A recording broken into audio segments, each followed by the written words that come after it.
বৌমা আমার মেয়ের মতো, শুধু বৌমা নয়, সত্যিই বৌমা আমার মেয়ের মতো। তো কীরকম মেয়ের মতো? মেয়ে যদি চালাক হয় তাহলে মা বলবে মেয়ে আমার অনেক বুদ্ধিমতী। শ্বশুরবাড়ি গিয়ে মেয়ে শ্বশুর শাশুড়ি বরকে হাতে করে রাখবে একদম।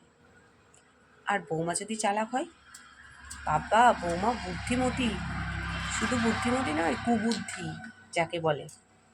সংসার গড়তে আসেনি, ভাঙতে এসেছে। মেয়ে যদি কম কথা বলে, মেয়ে আমার সাত চোটে রাগ আড়ে না।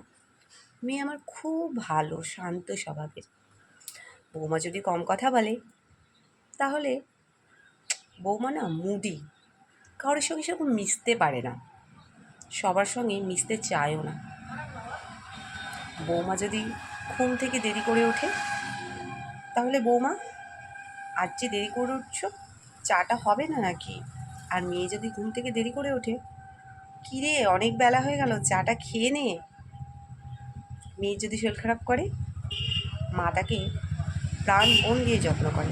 আর বৌমার যদি শরীর খারাপ হয় তখন শাশুড়ি মা বলবে, বৌমা তোমার শরীরটা তো ভালো না, দুদিন বাপের বাড়ি থেকে ঘুরে রেস্ট নিয়ে এসো।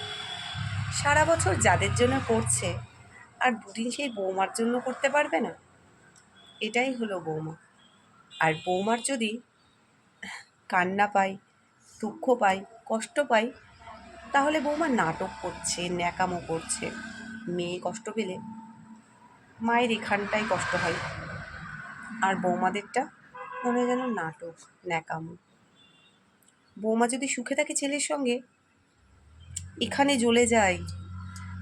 আর মেয়ে যদি সুখে থাকে জামাইয়ের সঙ্গে, কত শান্তি লাগে এখানে, না? তো বৌমা আর মেয়ের মধ্যে আমার কাছে এটাই ফারাক মনে হয়। তোমাদের কাছে কি মনে হয় সেটা একটু কমেন্ট করে বলো, তাহলে আমি বুঝতে পারবো আমি ঠিক না ভুল। তো চলো, আজকের মতো ভিডিওটা এখানেই শেষ।